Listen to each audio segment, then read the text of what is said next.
noches, amigos televidentes. Sean todos bienvenidos a FETV Diario, una manera diferente de mantenerse informado. Les saluda Adaluz Anjura en compañía de Lourdes Rivera. Buenas noches, Lourdes. Buenas noches, Adaluz. ¿Qué tal, amigos televidentes? Estos son los principales titulares que hacen noticia hoy. Estos son los titulares para hoy viernes 12 de enero. Autoridad del Tránsito implementará medidas para eliminar los buses neveras de los corredores. Ministerio de Educación da mantenimiento a 300 colegios del país. Contralor de la República cuestionó bono de $36.000 recibido por el director general de ingresos. En las internacionales, Naciones Unidas calificó este viernes de escandalosas las palabras ofensivas utilizadas por el presidente Donald Trump al hablar de El Salvador, Haití y naciones africanas. Manifestaciones en Perú exigen la renuncia del presidente Kuczynski. En deportes, Coutinho inicia sesión de entrenamientos en el Barcelona. Zinedine Zidane habla de la situación que afronta el Real Madrid.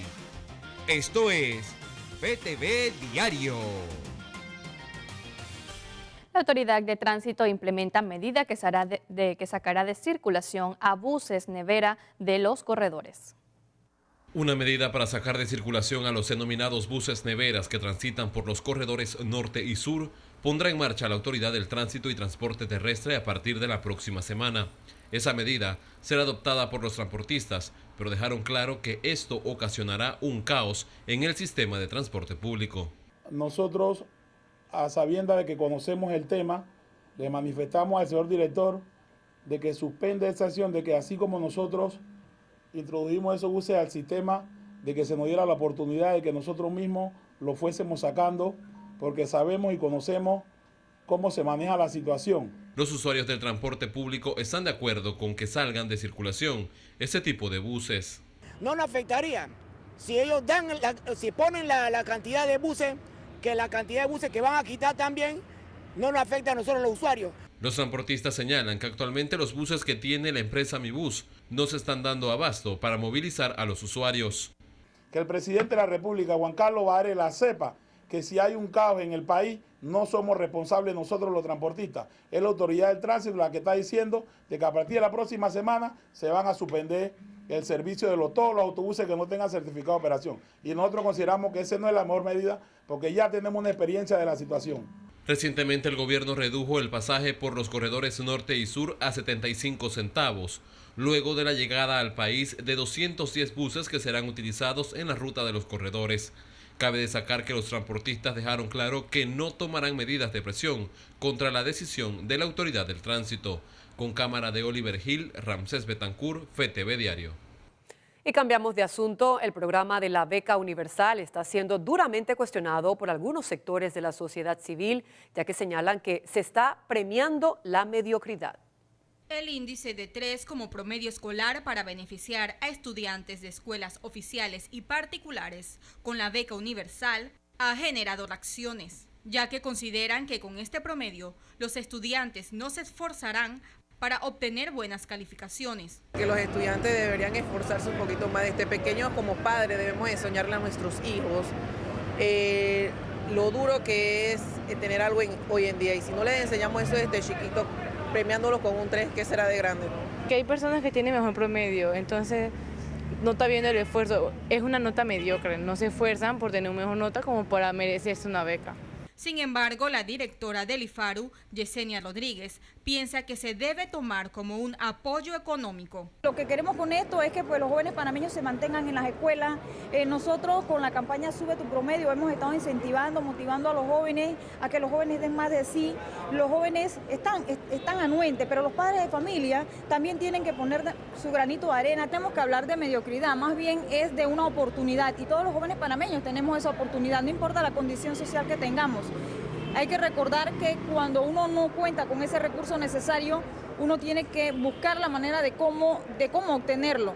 Y nosotros, por medio del IFARU, lo que hacemos es que ese joven tenga el recurso en el momento oportuno. Pero más allá de un incentivo, es un premio al poco esfuerzo, expresaron los panameños. Ser para los jóvenes que estudian un poco más, lo que se esmeran en sacar una mejor nota, no debería ser para los jóvenes que solamente se conforman con un 3, sino con los que realmente tienen y sienten la necesidad de estudiar y avanzar.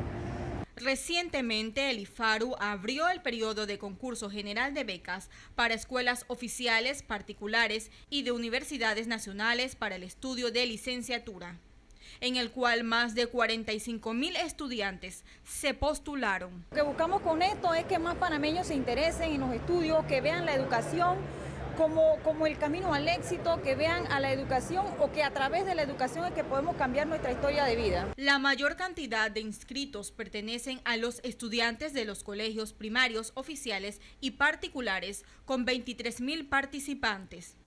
En segundo lugar se ubicaron los universitarios con 13.000 inscritos que buscan estudiar licenciaturas. Y en tercer lugar los estudiantes de premedia con 9.000 participantes. El resto pertenece a los estudiantes de media. Con cámara de José Pérez, Jennifer Sanjur Padilla, FETV Diario. Por su parte, el Ministerio de Educación ha iniciado los trabajos de mantenimiento que realiza todos los años durante la época de verano en varios colegios del país.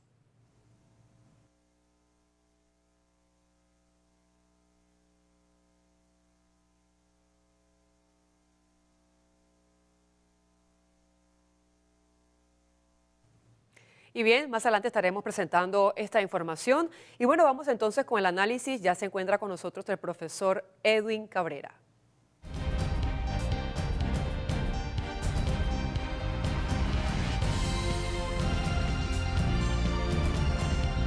Así es, ya está preparado el profesor Edwin Cabrera con el análisis de hoy y el tema a tratar: influencia de la Corte Interamericana de Derechos Humanos en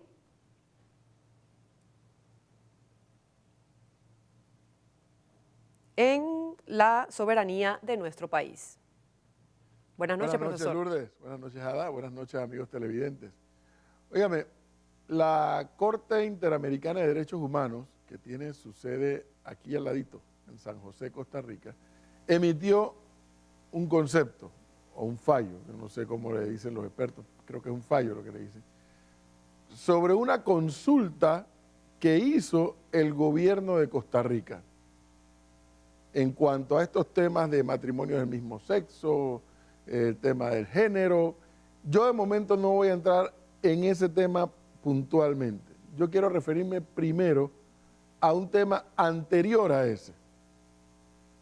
Y es que lo que se nos está diciendo, aunque algunos ya comienzan a dar opiniones diferentes, es que la República de Panamá está obligada a acatar ese fallo toda vez que Panamá es consignataria de ese y quién sabe cuántos otros acuerdos más como ese.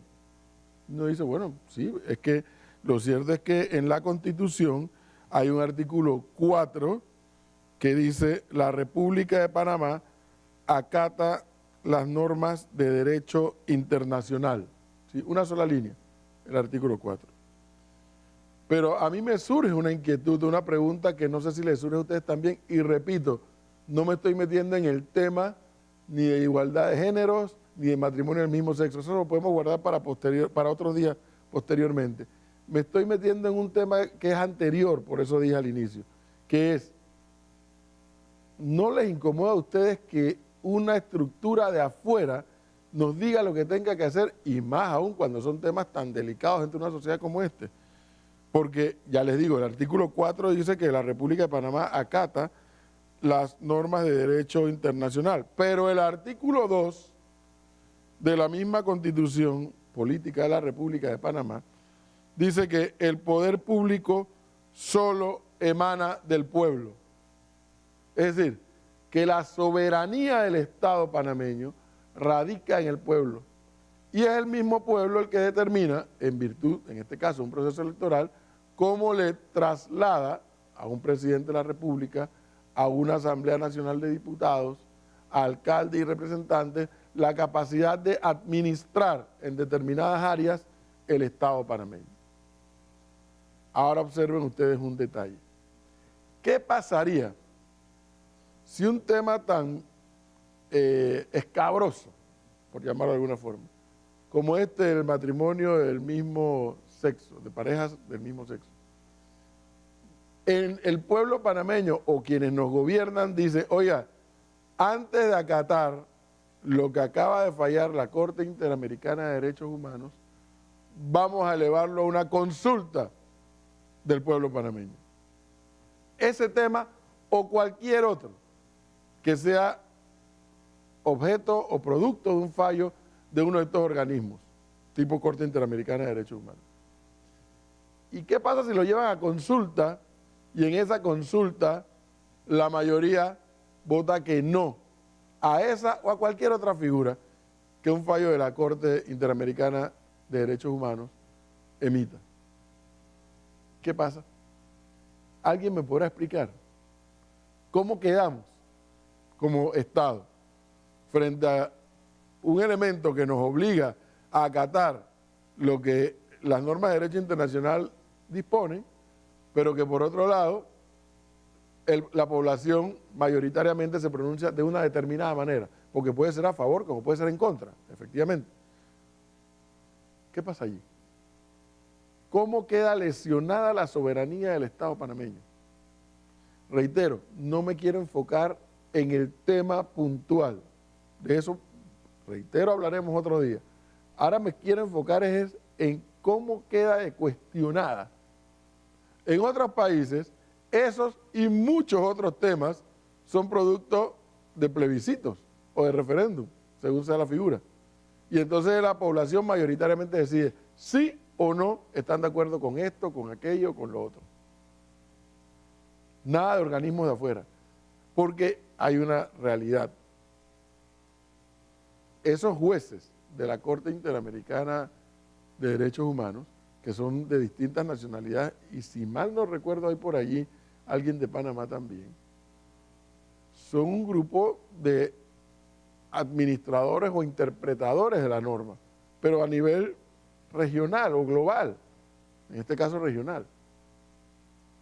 Pero eso pueden pensar ellos y otra cosa puede estar pensando el pueblo del país X que dice, no, yo quiero que eso lo dirimamos en una votación. Eso puede ocurrir y ha ocurrido. Entonces, cuidado con estos temas, porque yo recuerdo, y este es un caso muy polémico también, fíjense que no tiene nada que ver con heterosexuales ni homosexuales, no tiene nada que ver con eso lo que voy a mencionar. El intento de golpe de Estado del presidente Endara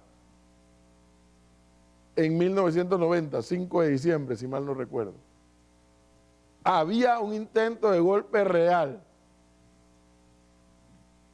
Huelga de brazos caídos, interrupción del servicio eléctrico, interceptación de las llamadas telefónicas en el Intel, en aquella época era IRRE y era Intel, y el gobierno del presidente Endara actuó rápidamente para enfrentar la situación y todavía estaban las tropas del ejército de los Estados Unidos aquí en Panamá. Bueno, esa corte ordenó el pago de los salarios de todos los golpistas que por ahí andan, y cada vez que yo menciono esto me cuestionan, pero para mí ahí había un golpe de Estado tratando de fraguar. Y el gobierno de la República de Panamá no hizo otra cosa que defender el Estado democrático, que estaba muy incipiente, yo sé de paso. Y esa corte falló que no, tienen que pagarle todo. Eso fue una millonada que le ha costado al Estado panameño, que no sé si eso lo habrán terminado de pagar todo. ¿Cómo me explican eso? ¿Cómo alguien de afuera puede legislar o imponerle criterio a una población sobre cualesquiera de estos casos? Entonces, yo creo que es una pregunta que tendremos que hacerle a nuestros gobernantes, a la Cancillería, para saber, bueno, ¿y qué pasa aquí? ¿Qué pasa? A ver, si estos temas tan escabrosos se someten a la población y la población tiene una opinión diferente a la Corte Interamericana de Derechos Humanos, ¿qué podría pasar? Le dejo esa pregunta para que nos las hagamos entre todos los panameños, independientemente del tema. Ojo, independientemente del tema. Lo que llama la atención es que un organismo supranacional podría estar tomando decisiones sobre cada uno de nuestros estados. ¿Nos gusta eso? No lo sé. Continuamos. En el segundo bloque, justamente vamos a seguir hablando de justicia, pero ahora de justicia electoral. Continuamos. Muy bien, muchísimas gracias, profesor Cabrera. Más adelante estaremos con usted con este segundo análisis. Es el momento de actualizarnos en materia internacional.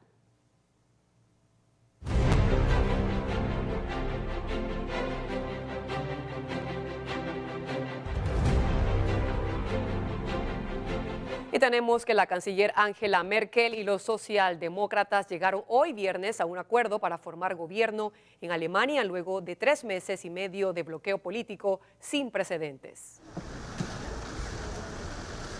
La canciller Angela Merkel y los socialdemócratas alcanzaron el viernes un preacuerdo para formar gobierno en Alemania luego de 3 meses y medio de bloqueo político. Hemos podido ver durante el tiempo que ha pasado desde la elección que el mundo no nos va a esperar. Estamos convencidos de que necesitamos un nuevo comienzo en Europa. Las negociaciones fueron largas, fueron duras, apasionantes, interesantes y en todos los aspectos turbulentas, pero fueron llevadas a cabo con respeto mutuo. La dirección de los socialdemócratas aprobó el preacuerdo, pero el 21 de enero deberá tener la luz verde del Congreso del partido, que se había retirado de la coalición tras una humillante derrota en los comicios de septiembre. Si la iniciativa prospera, el nuevo ejecutivo no será investido hasta finales de marzo, en el mejor de los casos. Naciones Unidas calificó este viernes de escandalosa las palabras ofensivas utilizadas por el presidente Donald Trump al hablar de países como El Salvador, Haití y naciones africanas. La ONU condenó el viernes las palabras del presidente estadounidense Donald Trump, que según la prensa se refirió de forma ofensiva a El Salvador, Haití y los países africanos. Son comentarios escandalosos y vergonzosos por parte del presidente de Estados Unidos. Lo siento, pero la única palabra que se puede utilizar es racista. No puedes catalogar de países de mierda a naciones y continentes enteros cuyas poblaciones no son blancas y por lo tanto no son bienvenidas. Trump recibía el jueves en el despacho Oval a varios senadores demócratas y republicanos para hablar de un proyecto que propone limitar la reagrupación familiar y restringir el acceso a la lotería de los permisos a cambio de evitar la expulsión de miles de jóvenes que llegaron a Estados Unidos siendo niños.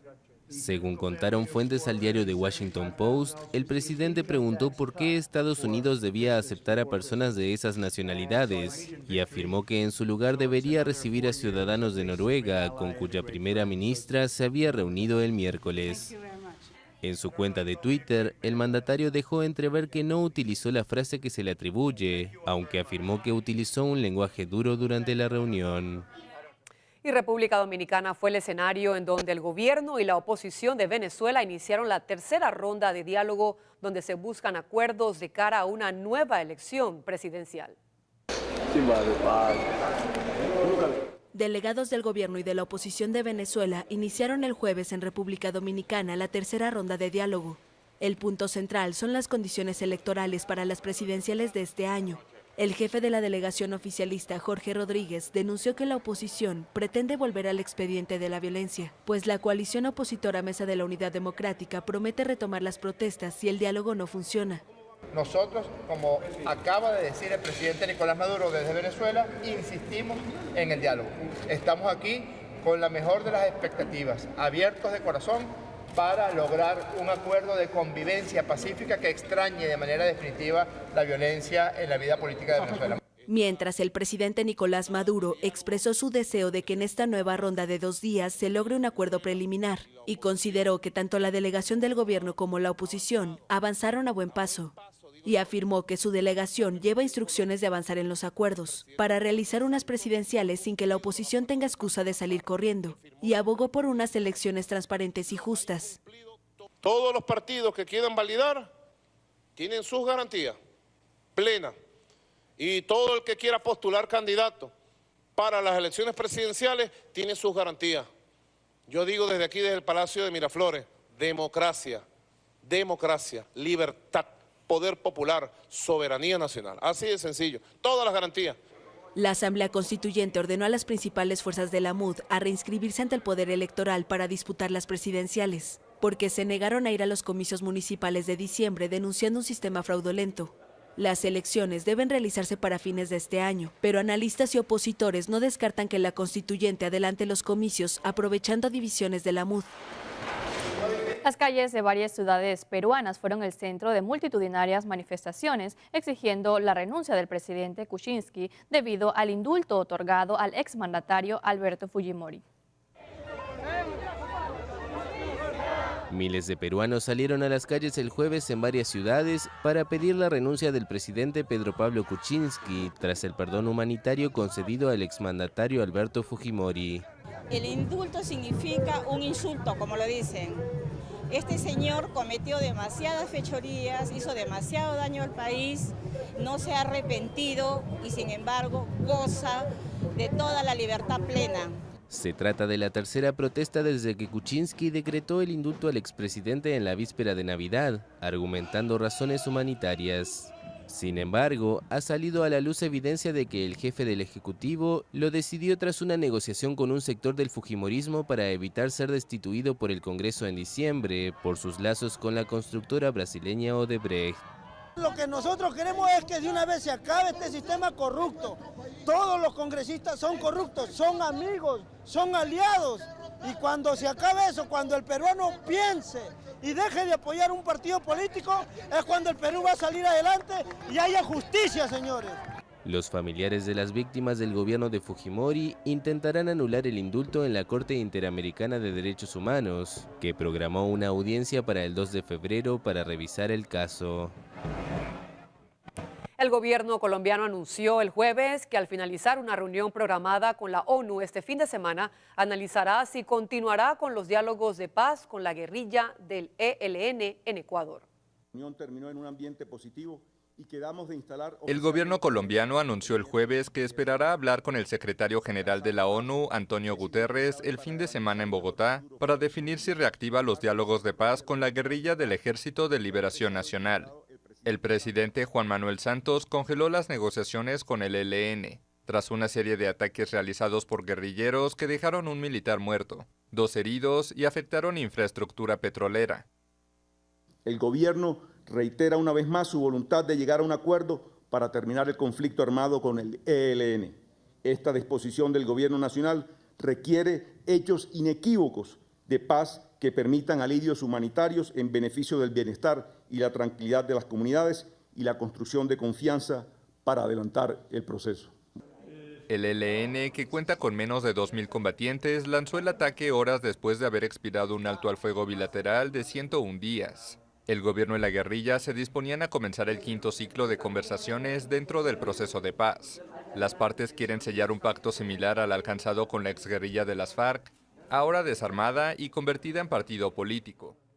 Seguimos en Colombia porque en declaraciones a los medios de comunicación el presidente colombiano Jorge Santos solicitó al gobierno venezolano que aceptara la ayuda humanitaria en alimentos y medicamentos que su gobierno está ofreciendo a Venezuela. Presidente Maduro, no pretende... El presidente de Colombia, Juan Manuel Santos, pidió el jueves a su homólogo de Venezuela, Nicolás Maduro, que acepte la ayuda internacional ante la escasez de alimentos y medicamentos en el país petrolero. Permita, presidente Maduro, este apoyo humanitario que le ofrecen Colombia y la comunidad internacional. No deje que su pueblo sufra más por hambre y por falta de medicamentos. Santos criticó las recientes declaraciones de Maduro, quien aseguró que pacientes colombianos cruzan la frontera para utilizar la salud pública en Venezuela. Por Dios, qué cinismo. Todo el mundo sabe que es todo lo contrario. El presidente colombiano pidió a Maduro que no use al pueblo de Colombia para tapar las enormes falencias de la revolución que llamó fracasada. La situación en Venezuela se ha recrudecido por la escasez y una inflación de más del 2000% que ha detonado protestas en las últimas semanas por falta de alimentos. El gobierno venezolano asegura que las penurias son causadas por un complot encabezado por Estados Unidos, en medio de los bajos precios del petróleo. Bien, de esta manera hacemos un alto en la información y enseguida regresamos con mucho más. Esto es FETV Diario. Ya volvemos.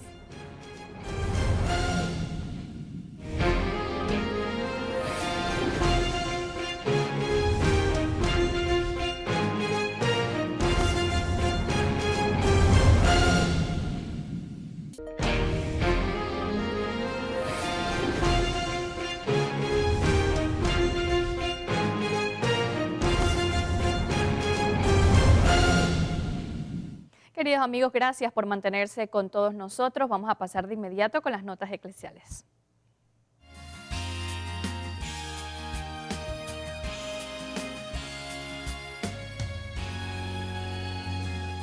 Y arrancamos de inmediato con la homilía del Papa Francisco el día de hoy en Casa Santa Marta. En su homilía en Casa Santa Marta, el Papa explicó cuál debe ser la actitud del cristiano cuando le pide algo a Dios. Coraggio per lottare per arrivare al Signore. Coraggio per avere fede all'inizio. Se tu vuoi puoi guarirmi, se tu vuoi, io credo. E coraggio per avvicinarmi al Signore quando ci sono delle difficoltà. Quel coraggio tante volte ci vuole pazienza e sapere aspettare i tempi, ma non mollare, andare sempre avanti.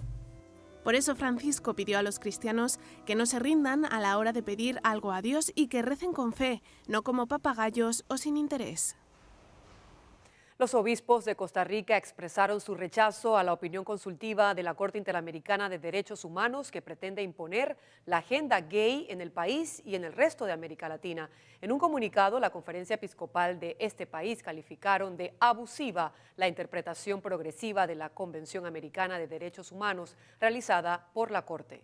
Para los obispos de Costa Rica, la consulta a la instancia supranacional fue realizada estratégicamente por el gobierno de Luis Guillermo Solís Rivera, dejando de lado el camino de la discusión política en la Asamblea Legislativa y en otras instancias nacionales.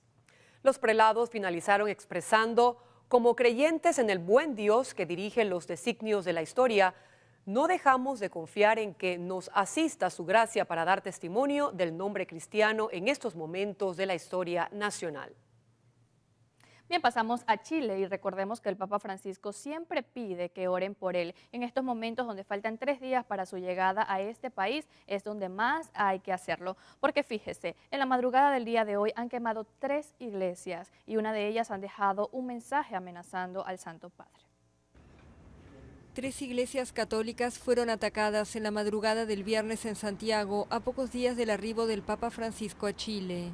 El primero de los ataques, con un artefacto incendiario, afectó a la parroquia Santa Isabel de Hungría. En el lugar se encontró un panfleto con el mensaje: Papa Francisco, las próximas bombas serán en tu sotana. También resultaron afectadas las iglesias Emanuel de Recoleta y la parroquia Cristo Vencedor de la comuna Peñalolén. Francisco arribará la noche del lunes a Chile para una visita de 3 días en las que planea celebrar misas masivas en Santiago y en las regiones de Temuco e Iquique. Amigos televidentes, la situación está bastante tensa en Chile, pues ha habido una amenaza contra el Papa y bueno, los invito a que oremos más por el Papa y su viaje a Chile y Perú. Bien, vamos entonces a continuar con más información y tenemos que desde la diócesis de San Bernardo en Chile nos comparten la expectativa que se vive por la llegada del Papa Francisco en los próximos días.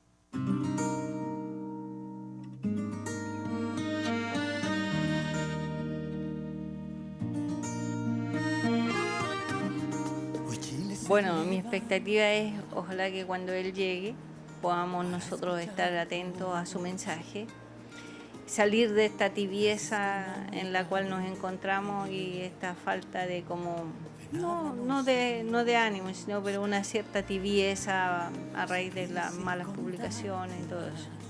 Pero escuchar su mensaje de esperanza, sobre todo que nos trae la paz. Las expectativas son grandes, porque el Papa es el vicario de Cristo en la tierra y porque el Espíritu Santo sopla por donde quiere. Entonces de repente uno puede tener pensado que va a decir algo, pero el Espíritu Santo le dice otra cosa.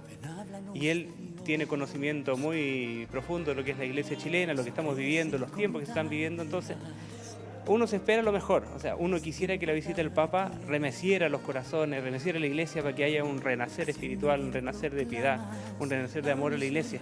Bueno, espero que nos traiga tranquilidad, que haya respeto por la visita, inclusive las personas que puedan disentir de la venida del Papa, pero creo que debería haber cordura entre todos los que participamos de esta reunión.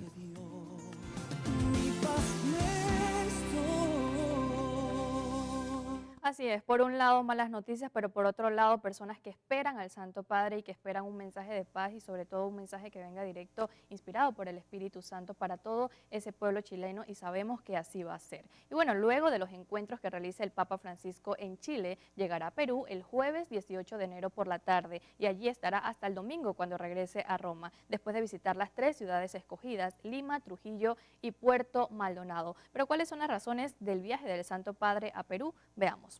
Hay 2 razones muy importantes por las que el Papa viaja a Perú. La primera son las tragedias medioambientales que ha sufrido el país este año, como las relacionadas con el fenómeno El Niño Costero, que provocó un centenar de fallecidos y que 141.000 personas tuvieran que abandonar sus casas. Francisco piensa que fenómenos como este son efectos del cambio climático y que en parte al menos han sido provocados por el hombre. Quieren mostrar los efectos, las consecuencias de los abusos medioambientales y también concienciar al mundo sobre su responsabilidad para detenerlos. El segundo motivo del viaje del Papa es la polarización de la sociedad en Perú. Como con sus visitas a México o a Colombia, el Papa quiere reconstruir el tejido social y mostrar que es posible trabajar en un mismo proyecto por el bien de todos, aunque haya diferencias de opinión. En septiembre el Papa regaló al presidente peruano Pedro Pablo Kuczynski este medallón del árbol del olivo con un mensaje. Y este es el vacío de la desunión de la Virgen, para que todos sean unidad a través de la... En cada nación el Papa lo que quiere es que se logre reconstruir esa amistad social. Amistad social. El Papa dice amistad social. Quiere decir la reconstitución de los vínculos, del tejido familiar y social, que hacen de una población, que la hacen realmente un pueblo. Y en este mismo orden de información les comento que la agenda ya está preparada y estos son los encuentros que tendrá el Santo Padre en cada ciudad del pueblo peruano. La primera parada del Papa será Puerto Maldonado, en la Amazonia. Allí se reunirá con los pueblos indígenas. Son ciudadanos ignorados, olvidados, los más frágiles de la sociedad. En la Amazonia viven 1 millón de indígenas de 400 poblaciones diferentes. El discurso del Papa Francisco en Puerto Maldonado dará pistas sobre qué temas afrontará el próximo sínodo sobre la Amazonia que Francisco ha convocado para octubre de 2019 aquí en Roma y que reunirá a obispos de toda esa región. El 17% de la selva amazónica ya se ha destruido.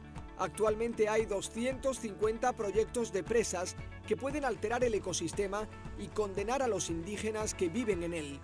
Otro de los problemas de Puerto Maldonado son las minas de oro en las que trabajan miles de personas en condiciones de esclavitud, amenazadas y extorsionadas.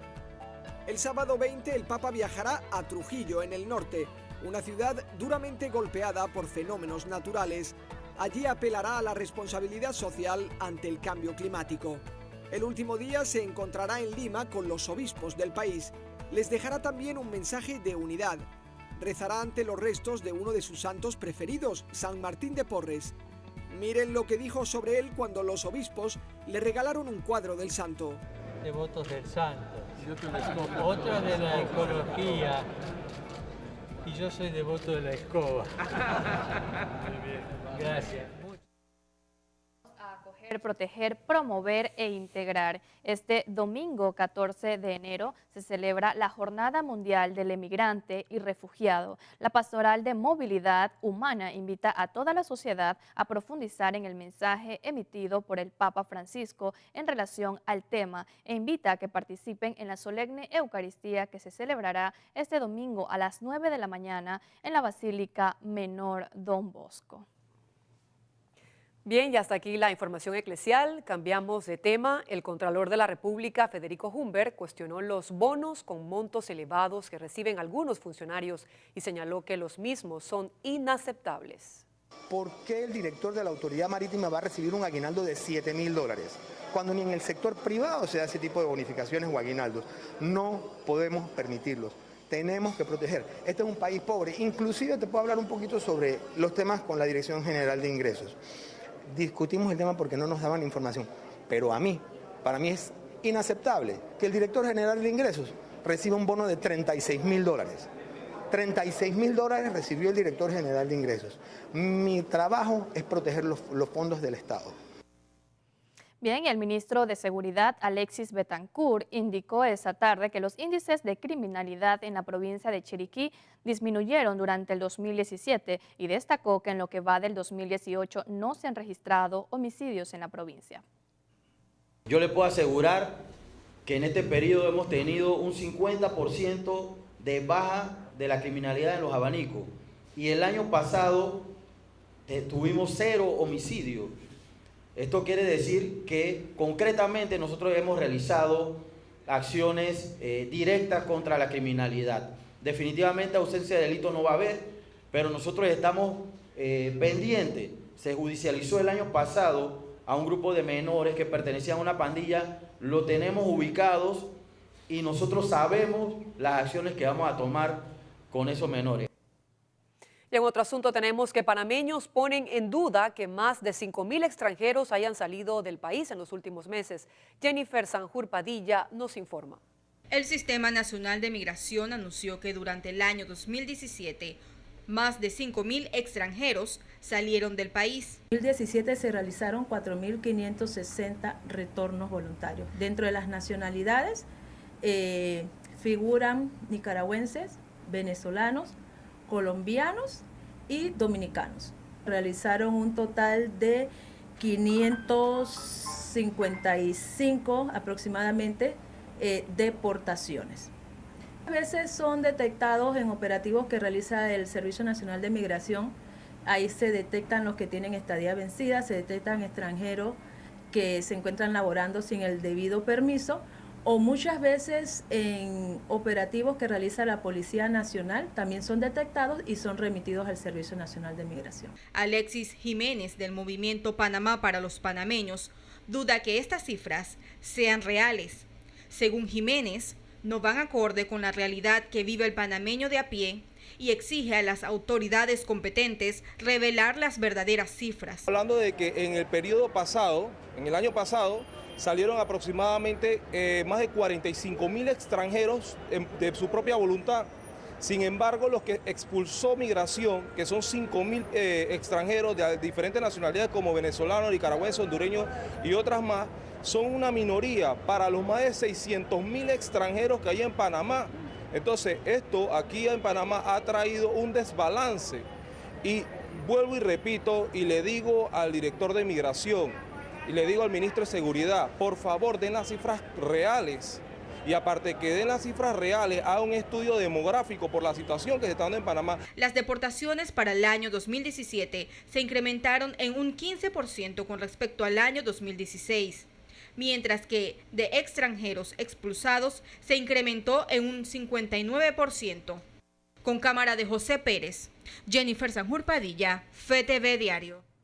Bien, y tal como habíamos anunciado, el Ministerio de Educación ha iniciado los trabajos de mantenimiento que realiza todos los años durante la época de verano en varios colegios del país. Este año, en todos los programas que tenemos, entre los más conocidos, que es el programa de la jornada de verano, para este 2018 ya hemos iniciado a partir del 10 de enero con el apoyo de los estamentos de seguridad, donde se han seleccionado 303 escuelas que van a ser atendidas en limpieza de áreas verdes, en reparaciones básicas de plomería, reparaciones de electricidad, retoques de pintura, entre otras reparaciones y mantenimiento de infraestructura. Hacemos una pausa y al regresar el profesor Cabrera con el segundo análisis, el tema a tratar, la justicia electoral. Todo esto y mucho más después de la pausa.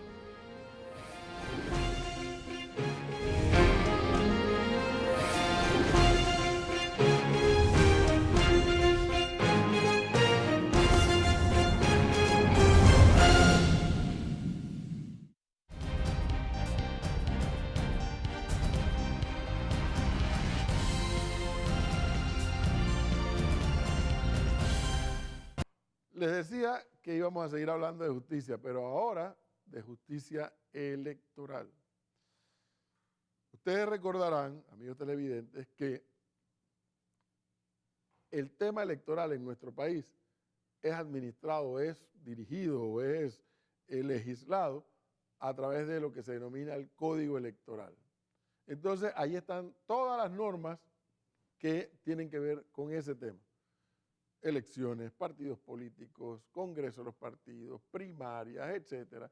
Y le corresponde a los 3 magistrados del Tribunal Electoral emitir fallos en virtud del tema que le lleven por la violación o no del Código Electoral. Y la materia electoral también tiene un fiscal, bueno, tiene más de uno, pero hay uno que es el principal, un fiscal general electoral, que es el responsable, igual que en la otra administración de justicia, es responsable de investigar los delitos electorales. Y que si encuentra méritos, entonces hacer la denuncia y llevar eso a un juicio. Y la justicia electoral tiene sanción también, como también tiene fórmula para decir no, no es culpable. Y si es culpable, pues emite las sanciones correspondientes. Pues bien, estamos en un periodo objetivamente preelectoral indiscutiblemente, estamos apenas en enero de 2018 y ya comienzan a darse situaciones. Ya hay una denuncia al señor Cortizo, una denuncia al señor Echelecu, y creo que se anunciaba por ahí que venía otra denuncia más, etcétera, etcétera. ¿Qué es lo que le quiero plantear, amigos televidentes? Que todo parece indicar que el evento electoral de mayo de 2019 va a ser muy, pero muy tenso. ¿Por qué va a ser tenso? Por una simple razón. Porque a diferencia de todas las elecciones anteriores, en las que por anticipado uno podía advertir no quién iba a ganar, pero sí quiénes iban a ser los candidatos, en este del 2019, fíjese, todavía nadie se atreve a decir fulano es el candidato del PRD, mengano es el candidato del Partido Panameñista, el otro es el candidato de Cambio Democrático, serán estos 3 independientes o más, cualquier otro partido se sacará de la manga una candidatura. Nadie sabe al día de hoy, o nadie se atreve, o nadie se aventura a decir quiénes con nombre y apellido serán los candidatos. En consecuencia, eso se debe a que no hay liderazgos fuertes en la clase política de nuestro país. Decía entonces que en consecuencia, lo que sí podemos prever es que quien gane las elecciones de mayo de 2019 ganará por un porcentaje bastante bajo y probablemente de una forma muy estrecha. El resultado entre el primero, el segundo y el tercero, y así sucesivamente. Reitero, es altamente probable que quien gane la presidencia de la República en el 2019 lo gane con un bajo porcentaje y de una manera estrecha. Si eso es así, es previsible entonces que habrá una campaña muy movida, muy caliente, muy tensa, y entonces nosotros los electores, los ciudadanos, tenemos que reclamar, y esperemos que así sea, que veamos a una Fiscalía Electoral que haga su trabajo. En las elecciones pasadas no hizo su trabajo. Eran más que evidentes las cosas que estaban ocurriendo en el torneo electoral anterior del 2014 y la Fiscalía Electoral, bien gracias y usted, hizo las del avestruz, metió la cabeza en la tierra para no enterarse de lo que pasaba. Bueno, pero vino, según las encuestas, que ninguna daba por ganador al actual presidente Varela, como dicen los hípicos, vino de atrás y terminó ganando, a pesar de todas las denuncias que se estaban haciendo de lo que estaba ocurriendo, incluso con recursos del Estado. Pues bien, en esta oportunidad, donde la votación va a ser estrecha, el resultado puede que sea estrecho, y donde el que gane, gane por un porcentaje bajo, nunca antes íbamos a requerir de una Fiscalía Electoral avisora, con la lupa encima de todos los candidatos y de todos los partidos políticos por igual, e incluyendo obviamente a los independientes, para que, además, como hay la novedad de que el periodo electoral ahora fue acortado a 60 días o 2 meses, entonces las probabilidades de que haya intentos de, como decimos en panameño, meter goles o violar la ley o darle la vuelta al código son altos. Y eso produce entonces más tensión aún.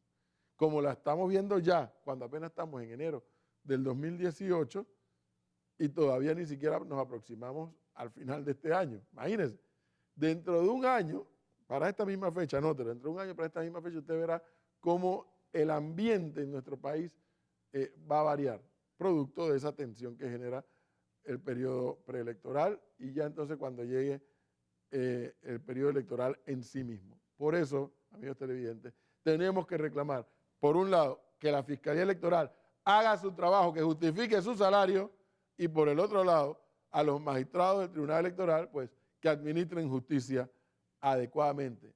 ¿Y todo esto por qué? Porque eso se proyecta en la firmeza, en la tranquilidad de la democracia de nuestro país.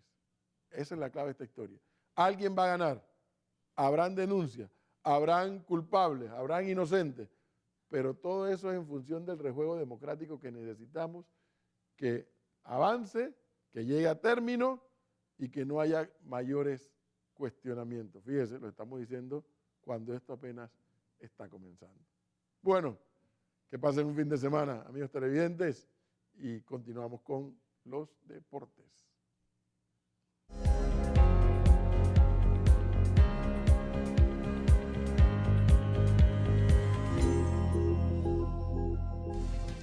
Claro que sí, gracias, profe. Y bueno, vamos a comenzar en materia internacional primero, hablando de los Juegos Olímpicos de Invierno que se van a desarrollar en Corea del Sur. Estos juegos son del 9 al 25 de febrero. Y esta semana se ha recibido una muy buena noticia, y es que Corea del Norte, a pesar de los problemas políticos, bélicos, todo lo que está pasando alrededor de Corea del Norte, ha decidido enviar una delegación a estos Juegos de Invierno. Esta noticia ha sido muy bien acogida tanto por el Comité Olímpico Internacional como por el comité organizador de Corea del Sur, que han propuesto que los atletas de las delegaciones de Corea del Sur y Corea del Norte desfilen juntas, tanto para los actos inaugurales como para los actos de clausura de estos Juegos Olímpicos de Invierno que se van a desarrollar en Pyeongchang, en Corea del Sur. Así que un muy buen paso que se ha dado, que se espera que en los próximos días, en las próximas semanas, se cierre el tema político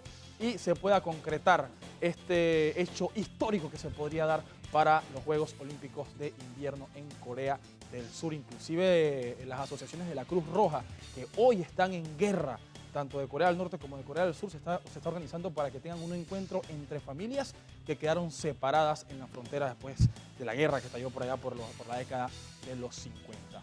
Vamos a cambiar de tema, hablamos ahora del Real Madrid, que está pasando un muy mal momento.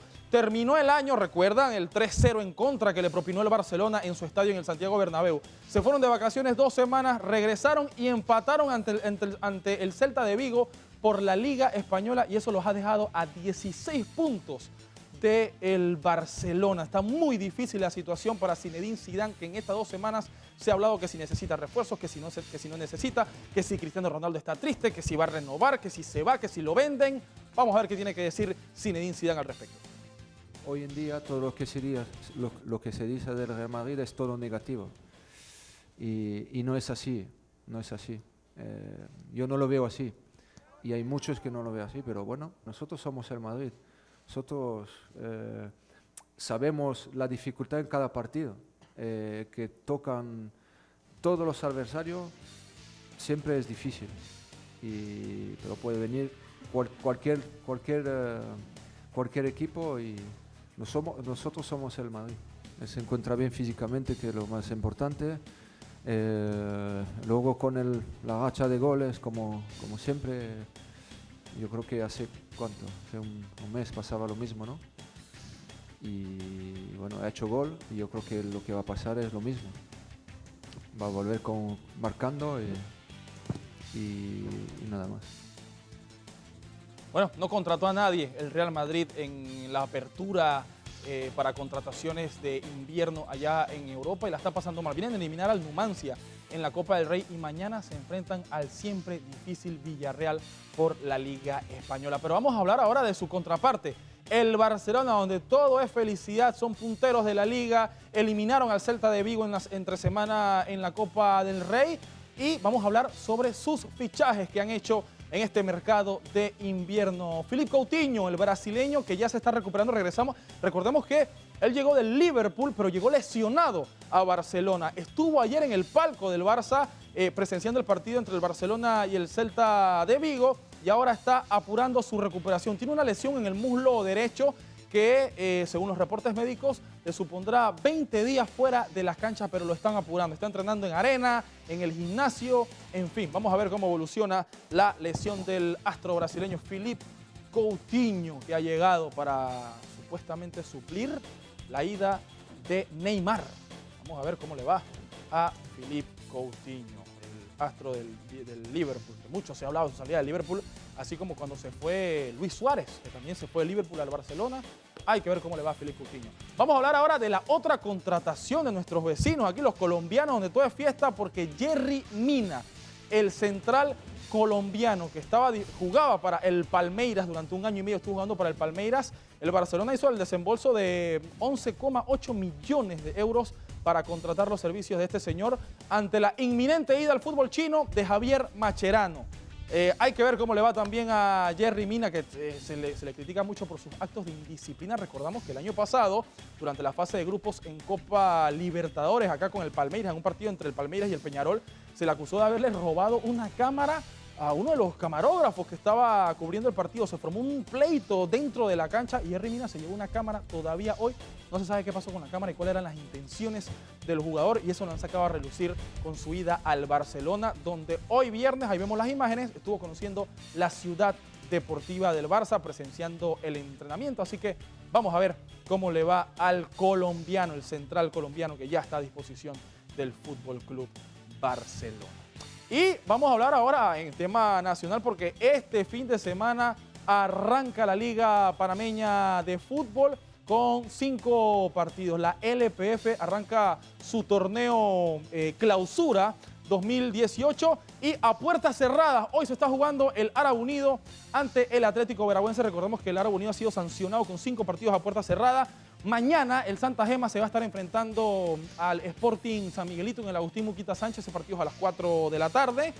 El Alianza recibe al San Francisco en el Cascarita Tapia. También ese partido es a las 6 de la tarde. Mañana sábado el Alianza, a ver cómo le va con sus nuevos refuerzos. Yair Palacio. Chorrillo, Plaza Amador, mañana también a las 6 de la tarde en el Estadio Maracaná. Ese partido, mañana son 3 partidos, cerrando con este plato fuerte del Clásico del Pueblo. Y el domingo cierra el Club Atlético Independiente, que regresa a La Chorrera. Al Agustín Muquita Sánchez recibe al Tauro Fútbol Club. Así que son los 5 partidos este fin de semana de la Liga Panameña de Fútbol, que arranca después del receso de fin y comienzo de año. Chicas, Lourdes, Ada, seguimos con ustedes. Muchísimas gracias, Santo, y bienvenido, y ya acostumbrándote al calorcito panameño, ¿verdad? Muy bien, vamos entonces a seguir con más información, y para finalizar les comento, amigos televidentes, que unas 15.000 mujeres empolleradas participarán del tradicional desfile de las 1000 polleras este sábado 13 de enero en la ciudad de Las Tablas. Se espera que este evento genere un impacto económico importante en el sector de Azuero. La Autoridad de Turismo de Panamá indicó que el desfile mantendrá su ruta tradicional partiendo de la calle Paseo Carlos Pérez frente al Palacio de Gobernación, y el orden de las delegaciones será establecido mediante sorteo con la intención de hacer la actividad más vistosa y ordenada. Bueno, ya lo sabe. Desfile de las 1000 polleras, también está la Feria de las Flores y el Café en Boquete, y bueno, los partidos de LPF. Mucha actividad este fin de semana para todos los gustos. De esta manera hemos llegado a la parte final. Deseamos que tenga usted un excelente fin de semana y los esperamos el lunes. Importante, a partir del lunes puede mantenerse todo el día en sintonía de FTV, porque vamos a tener todo lo que es la llegada del Papa Francisco a Chile. Importante, ya usted sabe que se ha generado mucha información, así que muy pendiente, y sobre todo, como ya hemos reiterado aquí, a orar por el Santo Padre, porque va a ser un viaje muy, muy importante. Así es, Dios mediante todo saldrá bien, así que bueno, nos vemos el lunes, cuídense y que tengan un fin de semana excelente.